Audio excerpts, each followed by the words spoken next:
মুড়ির ভিতরে 1 বাটি নিলাম চানাচুর ভাজা, এখানে হাফ বাটি নিলাম ঝুড়ি ভাজা, এখানে একটু বাদাম নিলাম, 1 বাটি পেঁয়াজ কুচি, এখানে কাঁচা লঙ্কা কুচি, তার ভিতরে একটু রসুন দিলাম, আমি একটু রসুন খেতে ভালোবাসি তাই একটু রসুনটা কুচিয়ে নিলাম, সামান্য পরিমাণ দিলাম মানে একটাই টমেটো কুচি দিলাম, সিদ্ধ করা আলু দিয়ে দেবো,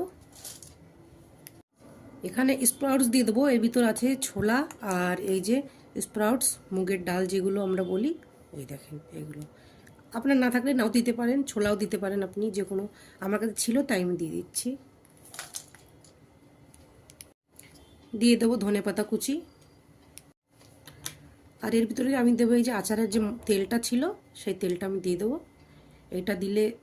স্বাদটা আরও বেশি আসে।